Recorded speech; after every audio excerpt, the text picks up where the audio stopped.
Hey guys, online Gurukul में आप सभी का हार्दिक स्वागत है। जैसा कि आप सभी को पता है कि आरआरबी एनटीपीसी के एग्ज़ाम्स 28 तारीख से स्टार्ट हो चुके हैं। आज दो शिफ्ट उनकी हुई हैं, डेली दो शिफ्टों में एग्ज़ाम्स हो रहे हैं।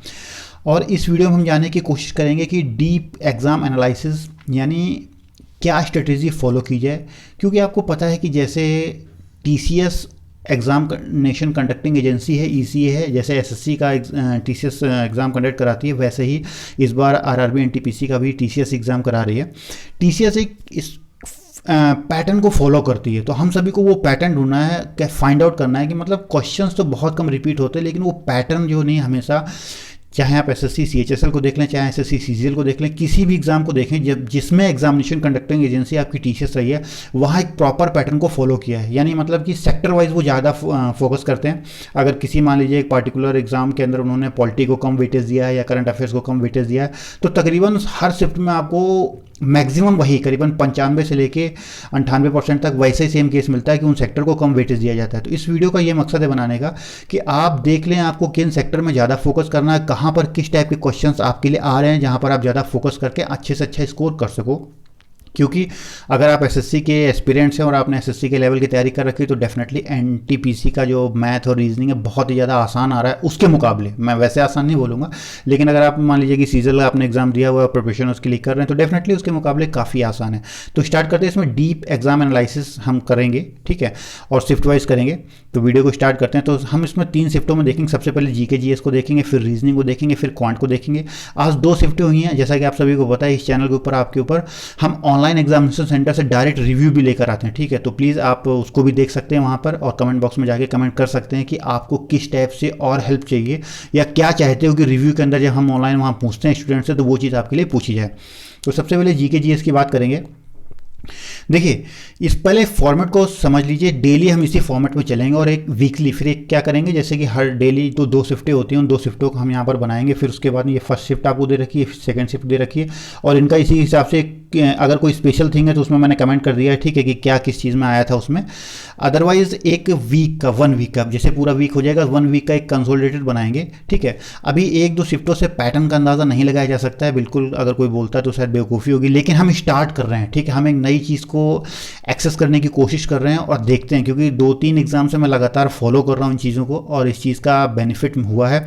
तो इस बार मैंने सोचा कि एनटीपीसी के एग्ज़ाम में पूरी की पूरी एग्ज़ाम को जितने भी पार्ट में एग्ज़ाम होगा सारी आपको यहाँ कवर कराई जाएगी, और हर समय आपको डेली शाम को 10 बजे वीडियो मिलेगा, और साथ ही साथ में आपको वीक में एक मेगा एनालिसिस होगा जो कि पूरे वीक का होगा, ठीक है। तो देखते हैं।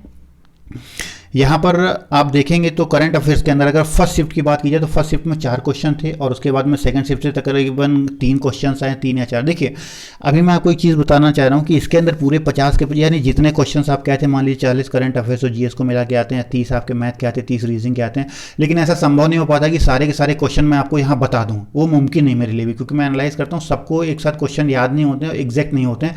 मैक्सिमम मैंने कोशिश की, मेरे पास में इस समय अगर आप डाटा की बात करेंगे तो करीबन 35 से लेकर 36 क्वेश्चन आपके जीके जीएस या रीजनिंग इस टाइप के आ जाते हैं क्वेश्चन, ठीक है। मतलब कहने का है कि 85 से लेकर 90% के बीच में क्वेश्चंस हैं इसके अंदर। और कौन कौन से क्वेश्चन आए हैं वो लास्ट में, वो भी स्लाइड में मैं आपको दिखाऊंगा कि किस किस टाइप के क्वेश्चंस आए हुए हैं जो मैंने कलेक्ट किए हैं। वो सारे के सारे मैंने आपको दिखा दूं, अगर आप देखना चाहें तो मैं दिखा देता हूं। देखिए, आपको थोड़ा सा अगर आप देखेंगे आगे चल के फर्दर कुछ रीजनिंग का आपके हो गया, और रीजनिंग के बाद ये क्वांट हो गया, और क्वांट के बाद ये देखिए, ये पूरा क्वेश्चन का कलेक्शन कर रखा है। अगर आप चाहेंगे तो टेलीग्राम लिंक आप ज्वाइन कर सकते हैं, वहाँ पर इसकी मैं PDF या फिर इनको पिक्चर फॉर्मेट में डाल दूंगा, वहाँ से आप उनको देख लीजिएगा, ठीक है, कि किस टाइप के ये आपके क्वेश्चन पूरे के पूरे हैं। ये मैथ में क्या आया था, रीजनिंग क्या आया था, सबको मैंने अलग अलग लिख रखा है किस टाइप से कितना है, शिफ्ट वाइज में, मॉर्निंग की शिफ्ट का, इवनिंग की शिफ्ट में, ठीक है। तो सबसे पहले वहाँ से देखते हैं जो हम बताना चाह रहा हूँ मैं आपको।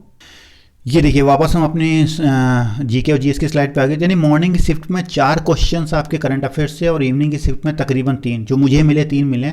इसका मतलब ज़्यादा वेटेज, कहने का मतलब 40 नंबर की अगर करंट अफेयर्स आपकी आती है, यानी 40 नंबर जीके जीएस मिला के होता है, उसमें आपको 4 या 5 क्वेश्चन ही पूछा जाए, तो इसका मतलब करंट अफेयर्स का वेटेज ज़्यादा नहीं। तो परेशान मत होइएगा। कई एग्जाम्स के अंदर हो सकता है 20 से 30% का, जैसे एसएससी का जो लास्ट एग्जाम हुआ था उसके अंदर 20 to 30% करंट अफेयर्स का वेटेज था। तो यहाँ पर वेटेज आपका 10% ही वेटेज है। सो प्लीज़ इसके ऊपर ज़्यादा अभी फोकस मत करिएगा। खैर मैं ऐसा भी एकदम से एग्जैक्टली आपको नहीं बोलूँगा, 2-3 दिन का जैसे आप एनालाइज देखेंगे तो उसके हिसाब से आपको समझना स्टार्ट हो जाएगा कि एक्चुअल में यही पैटर्न फॉलो हो रहा है नहीं। लेकिन फिलहाल अभी तो कुछ ऐसा ही बोला जा रहा है। फिर गेम्स ऑब्लिक स्पोर्ट्स, यानी ऐसे क्वेश्चन जो गेम ऑब्लिक स्पोर्ट्स से आ रहे हैं, तो वो आपका फर्स्ट अगर शिफ्ट की आप बात करोगे तो फर्स्ट शिफ्ट के अंदर आपके एक क्वेश्चन आपका आया था, ठीक है, और सेकंड शिफ्ट के अंदर आपके 2 क्वेश्चन आए थे, ठीक है, कि कौन सा जैसे मतलब गेम कहाँ हुआ था, किस जगह पे, तो इस टाइप के क्वेश्चंस आपके सेकंड शिफ्ट में आए थे। तो अच्छा, अगर अवार्ड पब्लिक प्राइस की बात की जाए तो फर्स्ट शिफ्ट के अंदर 3 क्वेश्चन आए थे, सेकंड शिफ्ट के अंदर 4 क्वेश्चन आए थे। जैसे कि आपका जो सेकंड शिफ्ट का क्वेश्चन था उस टाइप से आप देख लें तो उसके अंदर आपका इकोनॉमिक्स के अंदर नोबेल प्राइज़ पूछा गया था कि किसको दिया गया, ठीक है, ग्रैमी अवार्ड्स 2020 किस क्षेत्र में दिया जाता है या फिर किसको दिया गया था, ठीक है। तो इस टाइप के जो क्वेश्चंस आपके हैं, ठीक है, ये क्वेश्चंस आपके 3 से 4 काफ़ी ज़्यादा क्वेश्चन, मतलब काफ़ी ज़्यादा वेटेज में मान रहा हूँ, ठीक है। बुक्स ऑब्लिक आथर्स की अगर बात की जाए तो वो आपका एक ही पूछा गया था फर्स्ट शिफ्ट में, सेकंड में कोई नहीं था। गवर्नमेंट कोई स्कीम किसी टाइप की नहीं पूछी गई। पॉलिटी से आपका कॉन्स्टिट्यूशन से क्वेश्चंस कोई ज़्यादा फर्स्ट शिफ्ट के अंदर नहीं मिला मेरे को, ठीक है। सेकंड शिफ्ट के अंदर आर्टिकल से संबंधित एक क्वेश्चन था, मतलब कि जो 42 मौलिक कर्तव्य किस संशोधन से संबंधित है, ठीक है, मतलब संविधान का कौन सा संशोधन जो 42 किया गया था, जिसको मिनी कॉन्स्टिट्यूशन भी बोलते हैं 1976 के अंदर, उसमें मौलिक कर्तव्य इस संशोधन के थ्रू जोड़े गए थे। तो ऐसे पूछा गया था, ठीक है, कि मौलिक कर्तव्य किस संशोधन से संबंधित हैं, ठीक है।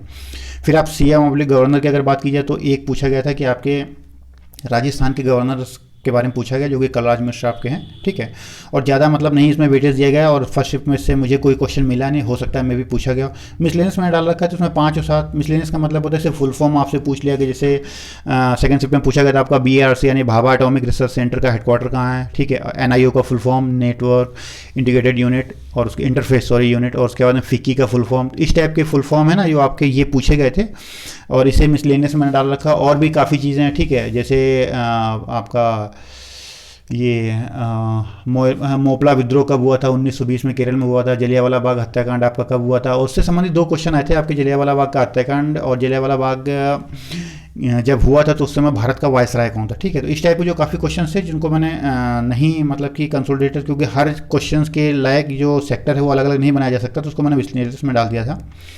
फिर क्योंकि आपके जब NTPC की आप नोटिफिकेशन देखेंगे उसके अंदर स्पेस ऑब्लिक न्यूक्लियर एक है कि मतलब इस सेक्टर से भी आपसे क्वेश्चन पूछे जा सकते हैं, लेकिन अभी दिनों शिफ्टों में कोई भी क्वेश्चन आपका नहीं आया था इससे, ठीक है। ऑर्गेनाइजेशन के और उनके हेडक्वार्टर्स, चाहे वो इंडिया के अंदर हो या फॉरेन के अंदर हो, तो वो आपके 2-3 क्वेश्चन फर्स्ट शिफ्ट में भी 2 थे, सेकंड शिफ्ट में भी 3 थे। जैसे मान लीजिए कि सेकंड शिफ्ट में आपका था UNSC United nation security council का हेडक्वार्टर कहाँ पर है आपका, ठीक है, और BRC का हेडक्वार्टर आपका कहाँ पर है। तो ये ऐसे करके काफ़ी ज़्यादा इंपॉर्टेंट क्वेश्चंस पूछे गए थे, यानी इसका मतलब इसका वेटेज है, थोड़ा सा इसके ऊपर फोकस करके आप चलिएगा। फिर डायरेक्टर ऑब्लिक चेयरमैन की किसके, चाहे इंडिया के अंदर हो या बाहर हो, कि इसके अध्यक्ष कौन है, चेयरमैन कौन है, डायरेक्टर कौन है। तो वो 2 से लेकर 3 क्वेश्चन, फर्स्ट शिफ्ट में 2 क्वेश्चन थे आपके, सेकंड शिफ्ट में आपके 3 क्वेश्चन थे, ठीक है। तो ये जैसे बाफ्टा का अध्यक्ष कौन है, मजूमदार साहब जी, ठीक है। तो इस टाइप से एक क्वेश्चंस आपके पूछे गए थे, ठीक है। तो वो पूरे के पूरे क्वेश्चंस क्या हैं वो मैंने आपको दिखा दिया ना, उसमें से आप जाके देख लीजिए। कि कहने का मतलब मैं आपको यहाँ पर केवल वो बता रहा हूँ, क्वेश्चन सारे बताऊंगा तो फिर दिक्कत हो जाएगी, ठीक है, उतना मुझे भी नहीं अभी पॉसिबल हो पाएगा क्योंकि फ्री फ्लो नहीं हो पाएगा वो, ठीक है। तो आप देख लीजिए। फिर हिस्ट्री के अंदर हिस्ट्री ने भी अच्छा खासा कवर किया था। तो एंशिएंट हिस्ट्री से जो शिफ्ट 1 में 1 क्वेश्चन आया था, मेडिवल में 2 आए थे, और मॉडर्न हिस्ट्री से 1 आया था, ठीक है। और अगर शिफ्ट 2 की बात की तो एंशिएंट से मुझे कोई नहीं मिला, मेडिवल से 1 क्वेश्चन मिला था, और मॉडर्न जो आपका हिस्ट्री से उससे 2 क्वेश्चन आपके मिले थे, ठीक है। जलियांवाला बाग से संबंधित पूछे गए दोनों क्वेश्चन। ज्योग्राफी से फिलहाल कोई नहीं मिला मुझे, इंडिया वर्ल्ड के अंदर कोई कलेक्शन नहीं हुआ। हो सकता है मे भी अगर कुछ आपके पास हो तो प्लीज़ जो लोग एग्ज़ाम दे के आए और जिनको पता है, मान लो जिनको याद है क्वेश्चन, तो वो कमेंट बॉक्स में डाल दीजिएगा, तो अगले वीडियो के अंदर उनको इंक्लूड कर लूँगा, उनके नाम सहित उनको मैं बता दूंगा, ठीक है। तो प्लीज़ अगर आप ऐसा करेंगे तो नेक्स्ट डेफिनेटली जो दूसरे लोग एग्ज़ाम देंगे उनको फ़ायदा होगा। एक और मिथ होता है लोगों के दिमाग में कि अगर मैं बता दूंगा दूसरों के नंबर ज़्यादा आ जाएंगे, मेरे नंबर कम आ जाएंगे, तो ऐसा नहीं होता कुछ, क्योंकि नॉर्मलाइजेशन जब तक है, मान लीजिए कोई शिफ्ट बहुत ज़्यादा इजी आ जाती है तो आप सभी को समझना चाहिए तो उनके नंबर नॉर्मलाइजेशन में कम भी हो सकते हैं। ऐसा ज़रूरी नहीं कि हर बार नॉर्मलाइजेशन में नंबर बढ़े, तो वो तकरीबन बैलेंस हो जाता है। जो इनिशियल एग्जाम देता है उसको थोड़ा सा टफ मिलता है क्योंकि उसको पैटर्न का पता नहीं होता। जैसे जैसे with the passage of time आप पैटर्न को देखते रहते हो तो ईजी होता रहता है, तो उसके बाद के शिफ्टों को ज़्यादा नंबर आते हैं। तो नॉर्मलाइजेशन में तो क्या होगा, जो पहले लोगों ने एग्जाम दिया उनके बढ़ जाएंगे, तो ऐसा हर एग्जाम में देखने को मिलता है। आप देख लीजिएगा। अब डिटो उदाहरण आप एसएससी सीजीएल का ले लीजिए, जो अभी 3 दिन एग्जाम हुआ था 15, 16 और 18 को, तो 18 की शिफ्ट बहुत ईजी आई थी, 15 और 16 की उतनी टफ थी, तो उसमें 40 से लेकर 50 नंबर आपको मिलेंगे नॉर्मलाइजेशन में। तो इसलिए ये परेशान मत होइए, दूसरों का भला करिए, ठीक है। वो चीज़ मैं कहने की आपको कोशिश कर रहा हूँ। ओके। अब अगर बायोलॉजी की बात करते हैं तो बायोलॉजी में ह्यूमन बॉडी से मॉर्निंग की शिफ्ट के अंदर आपका एक क्वेश्चन था, एक ग्लैंड से एक क्वेश्चन था यानी ग्रंथियों से एक क्वेश्चन था, विटामिन और डिसीजेस से 2 क्वेश्चन थे, और मिसलेनियस, ठीक है, उससे 3 क्वेश्चन थे, ठीक है, यानी कि बायोलॉजी ने काफ़ी अच्छा कवर किया था। और इवनिंग सेंस में विटामिन से एक था और मिसलेनियस से 2 क्वेश्चन थे, ठीक है। तो ये चीज़ें, जैसे मिसलेनियस से कौन सा क्वेश्चन था, फॉर्मिक एसिड वाला एक क्वेश्चन था आपका कि COOH को क्या कहते हैं, तो कार्बोक्सिलिक ग्रुप का ये COOH होता है, इसको HCOOH होता है, उसको फॉर्मिक एसिड बोलते हैं, जो चींटी से होता है, ठीक है, प्राप्त होता है। और आप जैसे आपकी ब्लड है, ब्लड की पीएच वैल्यू पूछी गई थी, तो पीएच वैल्यू आपकी 7.4 होती है, आप सभी को पता है। कवक और फनवी की जो फंगी है ना, उसकी वॉल किससे बनी होती है, काइटिन से बनी होती है। तो इस टाइप के क्वेश्चंस आपके आए थे, वो आप वहाँ से पीडीएफ से देख लीजिएगा, ठीक है। केमिस्ट्री की बात की जाए तो पीरियोडिक टेबल से सुबह मॉर्निंग शिफ्ट में 2 क्वेश्चन थे और इवनिंग शिफ्ट में 3 क्वेश्चन थे, यानी पीरियोडिक टेबल मच इंपॉर्टेंट है। धातु अधातु और जो उभयधर्मी होते हैं, इनसी को आप देख के जाइएगा, उनका है, मतलब उनसे क्वेश्चन आ रहे हैं। और फिजिक्स के अंदर लास्ट से 2 क्वेश्चन थे, ठीक है, जैसे कि चार्ल्स का, इवनिंग वाली शिफ्ट के अंदर चार्ल्स का नियम किसे कहते हैं, वी प्रोपोर्शनल होता है ना, सापेक्षता का सिद्धांत किसने दिया था, इस टाइप के क्वेश्चंस आपके आए थे। तो टोटल मिला के अगर फर्स्ट शिफ्ट के मुझे 32 मिले और सेकंड शिफ्ट के 35 क्वेश्चंस का कलेक्शन है मेरे पास में। अब मैंने आपको सेक्टर वाइज वेटेज बता दिया, तो वहाँ से आप देख लीजिएगा और उसी हिसाब से अपनी प्रिपरेशन करिएगा, थोड़ा सा फोकस करिएगा, 2-4 दिन में आप पिक्चर आपको और क्लियर हो जाएगी। अब बात करते हैं रीजनिंग की। रीजनिंग आपके सामने लिखी हुई किस टाइप से, मैंने सीरीज से फर्स्ट शिफ्ट में 2 क्वेश्चन थे, सेकंड में भी 2 थे, कोडिंग डिकोडिंग से 2 क्वेश्चन, 1 क्वेश्चन, एनालॉजी गायब, ठीक है, सिमिलरिटी से 1 क्वेश्चन आया था सेकंड शिफ्ट में, रिलेशनशिप से 1 क्वेश्चन आया था सेकंड शिफ्ट में, शायद में भी फर्स्ट में भी आया था एक, मैं लगाना भूल गया हूँ। और क्वेश्चन से रिलेशनशिप से किस पैटर्न पे आ रहे हैं, एक तो आपने देखा होगा यदि A+B का मतलब होता है A B की भाई, A बहन है, इस टाइप से पूछा जाता है, ठीक है। एक डायरेक्ट पूछा जाता है कि किसी चित्र को इंगित करते हुए किसी ने बताया कि भाई मेरा ये वो लगता है, तो उससे रिलेशन क्या है, तो उस टाइप से आ रहे हैं। प्लस माइनस पैटर्न के ऊपर क्वेश्चन नहीं आ रहा है, ठीक है, तो समझ लीजिएगा। सोलिलिज्म कथन निष्कर्ष मॉर्निंग में 2 थे और उसके बाद इवनिंग में 1 आया था। वेन डायग्राम से इवनिंग के अंदर 2 क्वेश्चन थे, पजल से इवनिंग के अंदर 2 क्वेश्चन थे, जंबल से इवनिंग के अंदर 1 क्वेश्चन था, डाटा सफिशिएंसी से इवनिंग के अंदर 1 क्वेश्चन था, ठीक है आपका। तो किस पे फोकस करना है आप वो देख लीजिए। फिगरेटिव रीजनिंग ज़्यादा पूछी जा रही थी, जैसा कि बैंकिंग पैटर्न में पूछा जाता है उस टाइप से थी। सीरीज़ आपकी काफ़ी ज़्यादा आसान थी, मतलब कहने का कि जो क्वेश्चंस अगर आप देखेंगे पीडीएफ के अंदर तो सिंपल सा है, केवल प्लस माइनस करने पे +10 हो गया, +20 हो गया, इस टाइप से, यानी वो स्क्वायर वाला क्यूब वाला सीरीज़ में ज़्यादा टेक्निकल चलता है, उस टाइप का नहीं था, सिंपल सी सीरीज़ फॉलो हो रही थी, अच्छा था, ठीक है। तो न्यूमेरिक सीरीज भी थी और अल्फा न्यूमेरिक सीरीज भी, मतलब ABCD वाले पैटर्न के ऊपर भी क्वेश्चन आपके आए थे और मतलब कि केवल न्यूमेरिक सीरीज भी आई थी, ठीक है, दोनों प्रकार से, तो वो चीज़ आप देख सकते हैं, ठीक है। अब बात हुई अगर हम बात करें आगे कि स्टेटमेंट कंक्लूजन की, ठीक है। स्टेटमेंट और कंक्लूजन आपका फर्स्ट शिफ्ट में आपका 2 था और सेकंड शिफ्ट के अंदर आपका 1 क्वेश्चन आया था। सिटिंग अरेंजमेंट के अंदर सेकंड शिफ्ट में आपके 2 क्वेश्चन थे, ठीक है। तो ये आ रहा है ये, और ये सर्कुलर सिटिंग अरेंजमेंट आ रहा है, ठीक है। इवनिंग वाली शिफ्ट में 6 आदमी थे और मॉर्निंग वाली शिफ्ट के अंदर शायद 4 आदमी थे, ऐसा, ठीक है, आया था। डाइस से कोई भी क्वेश्चन किसी में नहीं आया था। हिडन फिगर के अंदर फर्स्ट शिफ्ट में 2 क्वेश्चन आए थे, सेकंड शिफ्ट के अंदर 1 क्वेश्चन आया था।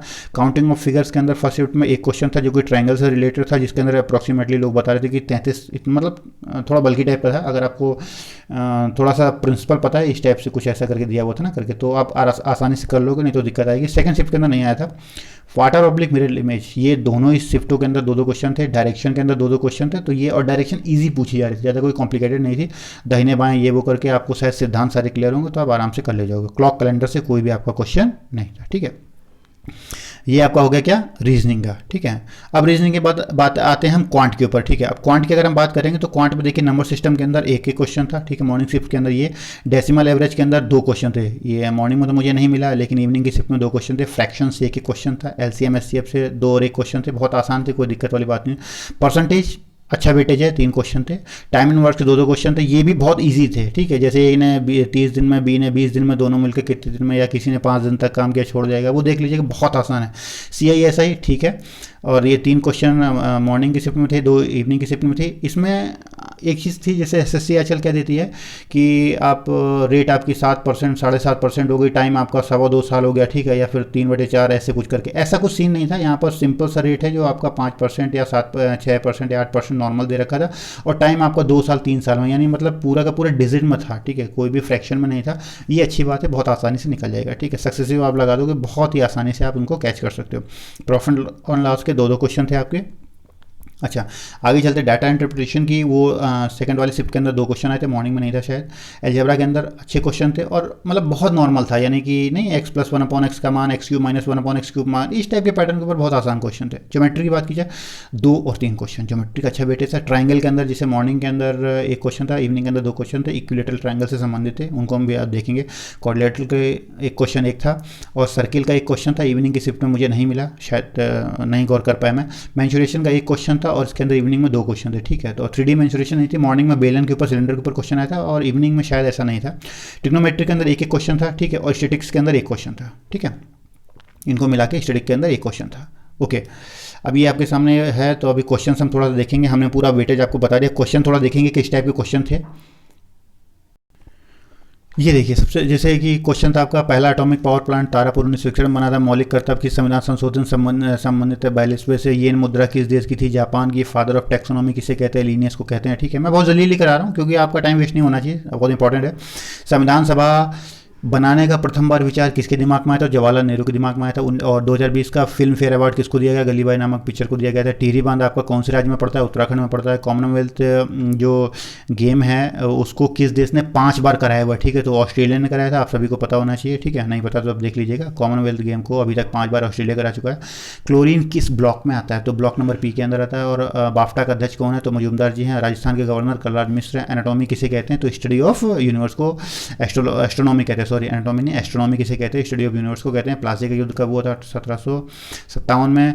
और वाइस प्रेसिडेंट की सैलरी कितनी होती है? 4 लाख। पेटीएम के सीईओ विजय शेखर। और इसी तरह अगर प्रेसिडेंट की सैलरी की जाए तो 5 लाख होती है, पता होना चाहिए आपको। और वाइस प्रेसिडेंट की 4 लाख होती है। पेटीएम के सीईओ विजय शेखर। और लाइकेन का काम क्या होता है? इंडिकेशन ऑफ पॉल्यूशन, ठीक है। ये भी किसकी प्रॉपर्टी है? लाइकेन की। फिर उसके बाद में आप ये देखिए, विटामिन डी की कमी से कौन सा रिकेट्स हड्डी टेढ़ी होती हैं। और इकोनॉमिक्स में नोबेल प्राइज़ किसको मिला? जलियांवाला बाग की जो जांच कमेटी जब हुआ था तो उस समय जांच कमेटी के अध्यक्ष कौन थे? मांगस्ट्यू चेमसूड या फिर वायसराय? ये क्वेश्चन कंफर्म नहीं हुआ कि उस समय वायसराय कौन था या फिर उसमें जांच कमेटी, जब जलियांवाला बाग हत्याकांड हुआ था तो उस समय जांच कमेटी उसके ऊपर जो बैठी थी उसके अध्यक्ष कौन थे, ठीक है। और यूएनएससी का हेडक्वार्टर न्यूयॉर्क में है। नोकिया के सीईओ पैक्का जी आपके हैं। जलियांवाला बाग हत्याकांड कब हुआ था? 13 अप्रैल 1919। और मोपला विद्रोह कब हुआ था? 1920 केरल में। भारी जल का सूत्र D2O जिसको बोलते हैं ड्यूटेरियम ऑक्साइड, और कहाँ ये प्रयोग होता है? न्यूक्लियर प्लांट के अंदर प्रयोग होता है। फिकी का फुल फॉर्म क्या है? NIU, network interface unit. और उसके बाद में मिलिट्री एक्सरसाइज के बारे में पूछा गया था। ये पैसेज किसके बीच होती है? इंडिया और अमेरिका के बीच में होती है। और उसका ग्रैमी अवार्ड 2020 किस क्षेत्र में दिया गया? म्यूजिक के क्षेत्र में दिया गया, ठीक है। और 2020 का किसको दिया है? तो हो सकता है इस बार आ जाए, तो आप देख लीजिएगा। सापेक्षता का सिद्धांत, आइंस्टीन, चार्ल्स का नियम। और BRC Bhabha atomic research centre का हेडक्वार्टर कहाँ पर, ठीक है। तो इस टाइप के ये जो क्वेश्चन थे वो आपके किसके थे? वो जीके के थे। आगे क्वेश्चन हम देख लेते हैं क्वांट के, ठीक है। क्वांट कहाँ चलेगी? ये है, ये शायद मेरे ख्याल से ये फर्स्ट शिफ्ट की क्वांट है। सेकंड शिफ्ट की क्वांट देखते हैं। ये देखिए, ए किसी कार्य को 20 दिन में करता है, बी किसी कार्य को 30 दिन में करता है, तो ए 5 दिन में काम करके छोड़ दे तो बचा हुआ काम कितने दिन में हो जाएगा? तो बहुत आसान है, आप सभी को पता है। 60 LCM आ जाएगा, तो 20 या 60 और 3 दूनी 60, 5, ठीक है। तो 5 दिन में 5 × 5 25 यूनिट काम कर लेगा। और उसके बाद में 60 यूनिट से 25 यूनिट घटा दोगे तो उतना ही आप 20 की इफिशियंसी देके कर लीजिएगा। तो बहुत आसान है मेरे ख्याल से, ठीक है। ए किसी काम को 12 दिन में करता है, बी की इफिशियंसी ए से 20% कम है, यानी 80% इफिशियंसी है, तो बी कितने दिन में काम करेगा? ये भी बहुत आसान है, ठीक है, क्लियर कट। बॉडमास रूल से 2 क्वेश्चन थे आपके। सिंपल इंटरेस्ट से 1 क्वेश्चन आपका आ गया। और उसका देखिए इस टाइप से कोऑर्डिनेटर था। उसके बाद में जैसे कि ये है आपका समांतर चतुर्भुज, ठीक है। समांतर चतुर्भुज की क्या आमने सामने भुजाएं पैरेलल होती हैं, तो वो बोला है कि भुजा BC है, इस वाली भुजा को बिल्कुल EC तक बढ़ाया गया, तो ये पूरा का ट्रायंगल बन रहा है, इसका एरिया कितना है? तो आप सभी को पता है, जब इसको बराबर बढ़ाओगे और इसका ये भी इसको मिड पॉइंट पे काटेगी तो ये और ये इसके एरिया, मतलब कि जो त्रिभुज बनेगा वो इस समांतर चतुर्भुज के एरिया के बराबर हो जाएगा, ठीक है। क्योंकि ये जो ट्रायंगल बन जाएगा ये और ये सिमिलर हो जाएगा, समझिए बात को। जो इसमें ये ट्रायंगल है, ये ट्रायंगल ये और ये ट्रायंगल दोनों सिमिलर हो जाएगा। सिमिलर होने के बाद तो ये जो त्रिभुज बनेगा वो इसी समांतर चतुर्भुज के एरिया के बराबर होगा। एक ये आपका बेईमान दुकानदार 10% प्रॉफिट खरीदते वक्त और 10% प्रॉफिट बेचते वक्त कमाता है, तो कुल लाभ कितना होगा? तो इसका सक्सेसफुल लगा दोगे। वैसे ही तरीका गलत है, लेकिन NTPC में 2-3 बार क्वेश्चन पूछा जा चुका है और हमेशा जो NTPC इसका आंसर सही करती है वो इसी प्रकार करती है, सक्सेसफुल लग जाएगा। 10 + 10 + 10 × 10/100 यानी 21%, ठीक है। आपको पता है ना, 10 का सक्सेसफुल 10 10 20 और 10 दाम 100 21% हो जाएगा, ठीक है। पहली 50 नेचुरल संख्याओं का योग कितना हो जाएगा? तो नेचुरल संख्या, होल संख्या 0 से स्टार्ट होती है, लेकिन नेचुरल 1 से स्टार्ट होती है, इस चीज़ को ध्यान रखिएगा। 1 से लेकर 50 तक है, तो क्या करोगे सम? तो n + 1/2, ठीक है। आप इस प्रकार से कर दीजिएगा, आसानी से आपका हो जाएगा, ठीक है। ये अलजेब्रा का आपका क्वेश्चन था। x² + 2x + 1 = 0, तो x³ - 1/x³। तो बहुत आसान है। x² + 2x प्लस 1 बराबर 0 है, तो यहाँ पर एक्स स्क्वायर प्लस 1 बराबर हो जाएगा -2x कर दोगे। अब x का भाग दे दोगे तो x, तो ये क्या हो जाएगा 1/x प्लस 1 सॉरी, इसका भाग देने के ऊपर क्या हो जाएगा 1/x plus 1/x, x plus 1/x बराबर हो जाएगा -2। ठीक है, अब इस प्रकार से आप करके इसको x cube minus 1/x cube का मान निकाल लीजिएगा। और खैर देखने से समझ में आ रहा है कि x की वैल्यू 1 है, और अगर x की वैल्यू 1 रखोगे तो -1 आप रखोगे तभी सेटिस्फाई हो जाएगी। तो यहाँ -1 क्वेश्चन रख दो, यहाँ -1 रख दोगे तो -1 का क्यूब हो जाएगा -1, और इसके बाद -1 का क्यूब -1 और माइनस +1 हो जाएगा, तो इसका आंसर आपका 0 आ जाएगा। ठीक है, देखने में खैर वो सूत्र लगाने की जरूरत नहीं, वैसे हो जाएगा। ठीक है, cos 2 थीटा बराबर sin थीटा, तो थीटा बराबर 30। अब आपको पता है एक प्रॉपर्टी होती है, अगर मान लीजिए cos थीटा बराबर sin थीटा, तो क्या होता है कि दोनों का जोड़ 2 थीटा प्लस थीटा बराबर 90 डिग्री के बराबर होता है, ये प्रॉपर्टी होती है। ठीक है, तो 3 थीटा बराबर 90, थीटा बराबर कितना हो जाएगा 30 डिग्री आ जाएगा। एन को 40% बढ़ाकर 40% कम करते हैं, यदि किसी संख्या को 40% बढ़ाकर 40% कम कर दे तो क्या फर्क पड़ेगा। तो बहुत आसान है, आप सभी को पता है, एक्स स्क्वायर अपॉन 100, या तो वैसे आप सिंपल कर लो, अगर किसी को नहीं समझ में आता तो एक्स को 40%, 100 को 40% बढ़ाओगे तो 140। अगर आपको कुछ भी नहीं समझ में आता तो हमेशा 100 मानो, 100 बहुत ज़्यादा कंफर्टेबल संख्या होती है, तो 100 का 140 हो जाएगा। अब 140 का 40% कम कर दो, 14 चौको 56, -56 इससे कम कर दो तो कितना आ जाएगा, ये यानी कि 84 आ जाएगा। ठीक है, यानी 16 कम है तो 16% का लॉस हो जाएगा। ठीक है, 16% की हानि हो जाएगी। ठीक है, अब प्रिंसिपल 2600 दिया गया है ए और बी में। अब देखो क्या क्वेश्चन था, एक प्रिंसिपल दिया है, यदि प्रिंसिपल 2600 है और उसके बाद में ए और बी को दो उधार दिया गया है, एक को 10% की रेट से 5 साल के लिए, 9% की रेट से 6 साल के लिए दिया गया है, और दोनों पर मिलने वाला ब्याज समान है, तो उनका जो मूलधन किस अनुपात में दिया गया वो बताओ। तो बहुत आसान है मेरे ख्याल से। ठीक है, आपको एक कॉन्सेप्ट पता होना चाहिए कि अगर लेट कंसीडर मान लीजिए इंटरेस्ट समान आते हैं, सिंपल इंटरेस्ट पर दिया गया और जो ब्याज है वो समान है, तो इसका मतलब जो अनुपात होता है उनके बीच में, इन दोनों को गुणा करके जो अनुपात होगा उसके रिवर्स रेशियो में मूलधन होगा, यानी 10 पंजे 50 अनुपात और 9 छक्का 54। ठीक है, 50 अनुपात 54 को करोगे कितना होगा 25 अनुपात 27 है, तो 25 अनुपात 27 अनुपात है, तो ये 27 अनुपात 25 के अनुपात में मूलधन होगा। ठीक है, रिवर्स हो जाता है। ठीक है, अगर कंडीशन की क्या है, सिंपल इंटरेस्ट फर्स्ट हो, और दूसरी बात क्या है कि इंटरेस्ट दोनों बराबर हो। ठीक है, ये एक थ्योरम बहुत आसान है, अगर आपको बेसिक कॉन्सेप्ट पता है तो आराम से आप कर लोगे। मूलधन दिया है कि मूलधन एसआई पर 4 साल के लिए 6200 और 7 साल के लिए 7100 रुपये है, तो आप इंटरेस्ट अपना मूलधन बताइए तो कितना होगा। यदि किसी भी सम के ऊपर 4 साल के लिए 6200 रुपये और 7 साल के लिए 7100 रुपये, तो आपको सभी को पता है, तो 3 साल में कितना आपको मिल रहा है इंटरेस्ट, आपको 900 रुपये मिल रहा है, 1 साल के अंदर 300 रुपये हो जाएगा। ठीक है, 1 साल के लिए 300 रुपये हो जाएगा, तो 4 साल में 6500 रुपये दिया है, तो 4 साल में 1200 रुपये हो जाएगा, तो 1262 से घटा दोगे 5000 आ जाएगा। बहुत आसान है, बहुत आसान है, मतलब कॉन्सेप्ट क्लियर होने पर आसान है, नहीं तो फिर कैलकुलेशन में लगे रहो, मजे लेते रहो और लगे रहो, सिंपल सी बात है। अगर आपको नहीं है, फंडे क्लियर है ना, तो बस क्या है, आप लगे रहिए। ठीक है, अच्छा अगला क्वेश्चन ये आ गया, अगला देखते हैं कहाँ, ये हाँ, ये भी हाँ, ठीक ठीक ठीक, ये है 12, 15, 18 का एलसीएम। अब इससे आसान क्वेश्चन क्या होगा, इससे आसान क्वेश्चन क्या हो सकता है, आप निकाल लीजिएगा। ठीक है, इसको बताने की जरूरत नहीं है। 4 जैसे 64 से संबंधित है, वैसे 6 किससे संबंधित है, ये शायद मैथ में आया था, रीजनिंग में, अगर रीजनिंग में आएगा तो यहाँ पर अलग अलग हो सकता है, अगर मैथ में आए तो ये फिर चतुर्थानुपात होता है, इसका मतलब होता है 64 गुणित 6/4, इसको कर दोगे तो आसानी से आपका हल हो जाएगा। ठीक है, अगला क्वेश्चन आपका है कि इक्विलेटरल ट्राइंगल का एरिया है, इक्विलेटरल ट्राइंगल की भुजा अगर 1 1 1 है तो उसका एरिया बताओ, तो एरिया √3/4 a² होता है, a² का मान 1 तो √3/4 आ जाएगा। ठीक है, अगला क्वेश्चन था कि अगर इक्विलेटरल ट्राइंगल की तीनों भुजाएं √3 दी गई, मतलब वैसे ऑब्वियसली बात बराबर होती है, अगर भुजा उसकी √3 दी गई है तो उसकी सर्कम रेडियस बताओ क्या है। तो सर्कम रेडियस का सूत्र होता है a/√3, और इन रेडियस, सर्कम रेडियस आपको पता है ना कि इक्विलेटरल ये है, और इसकी जो वह वृत्त जो किसी त्रिभुज के चारों तरफ से होके जाए, तीनों तरफ से होके जाए, तो उसको क्या बोलते हैं, सरकम परिवृत्त की त्रिज्या, और एक होती है इन रेडियस यानी अंतर्वृत्त की त्रिज्या। ठीक है, तो ये अगर इक्विलेटरल ट्रायंगल है तो यह जो हाइट को जो ग्रेविटी सेंटर से होकर जाता है, ये 2:1 के अनुपात में डिवाइड करता है। ठीक है, तो इसीलिए जो अगर हाइट पूछे इक्विलेटरल ट्रायंगल से तो होती है √3/2 a होती है। ठीक है, तो इसको आप डिवाइड कर दोगे 2 से, तो इतना ही हल हो जाएगा a/√3। अगर सरकम सेंटर पूछा जाए तो a/√3, और अगर इन रेडियस पूछी जाए तो दोनों a/√3 लिख गया, सॉरी ये गलत किया, a/2√3 हो गया यहाँ पर। ठीक है, अगर इन रेडियस की बात की जाए तो a/2√3, क्योंकि ये 2/1 के अनुपात में विभाजित करता है, तो सरकम रेडियस अगर बड़ी होगी तो ठीक है a/√3 हो गया, इन रेडियस की बात की जाए तो a/2√3। ठीक है, ये गलत था, थोड़ा सा करेक्शन कर लीजिएगा उसमें।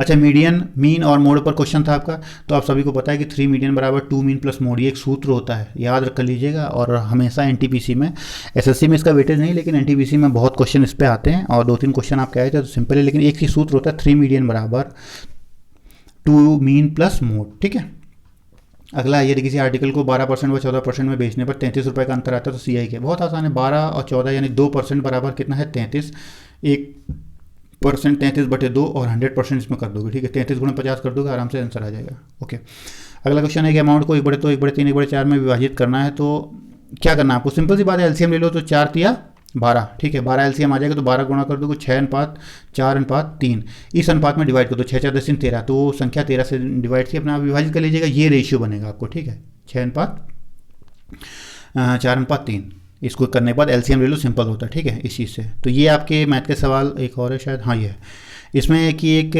DI से संबंधित क्वेश्चन था कि ये दिया है कि 40 50 60 और ये 100 दिया है, तो इसका मतलब टोटल मिला के 360 है, ठीक है। टोटल मिला के इसकी वैल्यू 360 है, तो 100 की वैल्यू 360 है, तो एक की वैल्यू कितनी हो जाएगी 36 हो जाएगी ना। तो बोला A + D, तो A कितना है यहाँ पर, A 10 है और D कितना है 20 है, तो 30 × 36 कर दो आप, ठीक है। 36 दिया बटे 100 कर दोगे आप तो 108 आ जाएगा, ठीक है, इस टाइप से। तो ये बहुत आसान है मेरे हिसाब से। तो क्वांट अगर आपने एसएससी, मैं खुद बोल रहा हूँ, ठीक है, ये मेरा एनालिसिस है कि अगर आपने एसएससी के लेवल की प्रिपरेशन कर रखी, थोड़ा बहुत भी कॉन्सेप्ट आपको डीपली पता है, थोड़ा बहुत भी लिटिल बिट, जबकि ज्योमेट्री तो कोई डीपली पूछी नहीं जा रही बिल्कुल, बहुत आसानी से। तो क्वांट तो आराम से मेरे हिसाब से आई थिंक आप 30 में से, और अगर आपको 26 से लेकर 28 करने चाहिए कोई, और रीजनिंग के अंदर भी 26 से 28, ठीक है। और करंट अफेयर्स का वेटेज कम है, तो इसलिए आपके और एंशिएंट मेडिवल और ज़्यादा कुछ दाएं बाएं से भी नहीं पूछा जा रहा। तो मेरे हिसाब से तो आराम से अगर आप 40 के अंदर अगर आप 20 भी मान के चलते हो, ठीक है, 20 भी मान के चलो तो भी अच्छा खासा हैंडसम स्कोर आ जाएगा। अब लास्ट में बात आपसे होती है, अब बचाइए क्योंकि वीडियो बहुत ज़्यादा लंबा हो रहा है। तो सबसे पहले मैं आपसे रिक्वेस्ट करना चाहूँगा कि ये एक एनालाइज है, इसके ऊपर आप क्या करें, अपनी कमेंट दें, और डेफिनेटली क्या करें, आप कमेंट बॉक्स में कमेंट करा करिए, ठीक है। आप बताओ, अगर आप एग्ज़ाम दे के आए हो तो आप अपने क्वेश्चंस बताओ, अगर आप नहीं दे के हो तो डिस्कशन करो। टेलीग्राम का लिंक मैंने डाल दिया, वहाँ पर जाके ग्रुप बना, उसके अंदर आप ग्रुप में डिस्कशन कर सकते हो, बहुत ज़्यादा बेनिफिट मिलेगा। अगर आप सीरियस हो, नौकरी लेना चाहते हो और ऐसे मटरगस्ती करके यहाँ वहाँ टाइम पास करना चाहते हो, तो वो आपकी मर्जी, ठीक है। क्योंकि आज के टाइम में क्या होता है, 90% बच्चा इस पर फोकस करता है कि क्वेश्चन मिल जाए, मुझे जीके क्वेश्चन मिल जाए। अरे उससे कर क्या लोगे आप, सिंपल सी बात है, थोड़ा बहुत अगर दिमाग लगाओ। क्योंकि आप सभी को पता है 1.25 करोड़ अगर फॉर्म भरे तो नौकरी तो 35,000 को मिलनी ना उसके अंदर। तो बाकी तो सब वो 90 से लेके, ये बिटर ट्रूथ है, 95 से लेके 98% जो आदमी होता है वो दोबारा कंपटीशन के लाइन में खड़ा हो जाता है, नौकरी 1-2% को मिलती है। तो इससे बेटर है ना कि आप क्या करो कि आप एक स्ट्रेटेजी को फॉलो करो, आपको पकड़ो क्या चीज़ आपको पकड़ने, किस सेक्टर पर फोकस करना और कैसे क्वेश्चन आते हैं। 2-4 दिन में क्लियर सब कुछ हो जाएगा। तो कमेंट बॉक्स में डेफिनेटली आप कमेंट करिए, ठीक है। एग्ज़ाम के पैटर्न को फॉलो करो अगर आपको सक्सेस लेनी है तो, ठीक है। और अगर आपके पास कोई सजेशन है तो डेफिनेटली मोस्ट वेलकम है। और बहुत मेहनत लगती है सर्दी में जाकर वहाँ पर वीडियो बनाना, आपके लिए कट करना, फिर एनालाइज करना, पूरा शाम तक वीडियो बनाना। तो एक लाइक और कमेंट तो बनता है यार। अगर मैं आपसे एक लाइक ही मांग रहा हूँ तो शायद कोई बुरा नहीं मानना, वीडियो पर 10 15 हज़ार व्यूज़ आ जाते हैं लेकिन लाइक नहीं मिलते हैं। तो प्लीज़ ये रिक्वेस्ट है आपसे, लाइक तो आप कर दिया करो, तो उससे क्या मोटिवेशन मिलता है और ज़्यादा से ज़्यादा लोगों तक वीडियो पहुँचती है, तो हमको भी थोड़ा लगता है कि ठीक है हमारा काम भी है। तो अगर आप इसमें कोई सजेशन देना चाहते हैं तो डेफिनेटली प्लीज़ सजेशन अपना दे सकते हैं, मोस्ट वेलकम। तो मिलते हैं नेक्स्ट वीडियो में, तब तक के लिए जय हिंद दोस्तों।